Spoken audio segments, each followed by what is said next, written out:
હું આપ લોકોના મીડિયાના માધ્યમથી જણાવવા માંગીશ કે ઘણી બધી જગ્યાએ જે છે એવો ભ્રમ ચાલી રહ્યો છે કે અહીંયા ફટાકડાની ફેક્ટરી હતી અને ફટાકડા બનાવવાનું અહીંયા કામ ચાલુ હતું કે અહીંયા કોઈ બોઇલર હતું કે જેમાં બ્લાસ્ટ થયો છે.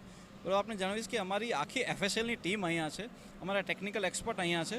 આપણે જણાવવા માંગીશ કે એવા કોઈ પણ એવિડન્સ નથી કે અહીંયા કોઈ ફટાકડા બનાવી રહ્યા હતા કે ફટાકડાની ફેક્ટરી હતી. પ્રાથમિક રીતે અહીંયા જે છે એ ધ્યાનમાં આવી રહ્યું છે પ્રકારે અહીંયા એ લોકો ફટાકડાનો સ્ટોક રાખી રહ્યા હતા અને જે હાલમાં તમે મીડિયાની ટીમ અને બધા આમ લોકો જોઈ પણ શકે છે. સેકન્ડ જે વસ્તુ કહેવામાં આવે છે કે અહીંયા કોઈ બોઇલર હતું કે જેની અંદર બ્લાસ્ટ થયો છે. આપણે અહીંયા તમામ કાટમાળ બી હટાવ્યો છે. બોઇલર હોય તો એના એવિડન્સ અલગ હોય. અહીંયા કોઈ પણ પ્રકારનું કોઈ બોઇલર હતું નહીં કે જેની અંદર બ્લાસ્ટ થયો હોય એવી કંઈ પણ ઘટના બની નથી. ત્રીજી જે લોકો એક આવી ચાલી રહી છે કે એમાં ખૂબ ભયાનક અને ભીષણ આગ લાગી હતી. તમે લોકો મીડિયાની ટીમ બી અહીંયા હાજર છે. તમે લોકો જોઈ શકો છો કે જ્યારે આગજની થતી હોય છે ત્યારે ખૂબ એના કાળા નિશાનો, દબાણના નિશાનો હોય અને એ અલગ પ્રકારની ઘટના હોય. તમે જોઈ શકો છો કે કોઈ પણ જગ્યાએ મોટી આગજની થઈ હોય એવું ક્યાંય દેખાતું નથી.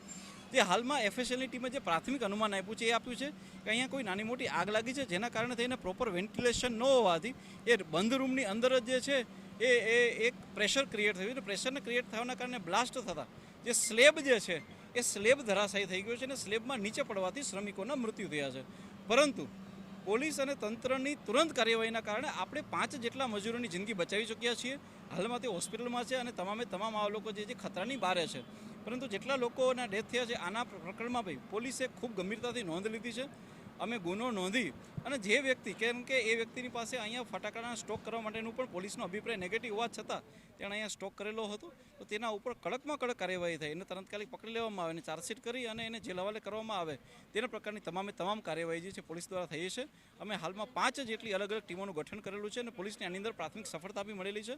અને અમે આપને વિશ્વાસ આપીએ છીએ કે જે પણ આરોપી હશે એને ટૂંક સમયની અંદર જે છે એને જેલના હવાલે પણ કરી દેવામાં આવશે. હાલમાં અમારી પાસે જે ઓફિશિયલ આંકડો આવેલો છે તે 18નો આવેલો છે. હું આપણે જણાવું કે એનો નેગેટિવ અભિપ્રાય આપ્યા બાદ જે છે એ આગળ જતો હોય છે અને ત્યારબાદ એનો અભિપ્રાય નેગેટિવ આવે ત્યારબાદ જે છે પોલીસ કાર્યવાહી કરતી હોય છે. એનો હાલમાં અભિપ્રાય જ કોલ પેન્ડિંગ હતો અને અભિપ્રાય જે પેન્ડિંગ હતો એ દરમિયાન તેના દ્વારા જે છે અહીંયા માલ સામાન લાવી દેવામાં આવ્યો હતો. પરંતુ પોલીસ દ્વારા જ્યારે અભિપ્રાય નેગેટિવ કરવામાં આવ્યો એ વખતે બી પોલીસ દ્વારા અહીંયા વિડીયોગ્રાફી અને ફોટોગ્રાફી કરવામાં આવી હતી. તે વખતે બી અહીંયા ફટાકડા કે બીજી કોઈ પણ વસ્તુ ના હતી અને ત્યારબાદ છતાં પણ પોલીસને અહીંયા વેન્ટિલેશન પ્રોપર ના જણાતા પોલીસ દ્વારા જે છે એનો અભિપ્રાય નેગેટિવ કરી અને આગળ મોકલી દેવામાં આવ્યો હતો. જી ના, હાલમાં તો અમારા ધ્યાનમાં એવું નથી આવ્યું કે તેની અગાઉ કોઈ બીજા ગુના હોય.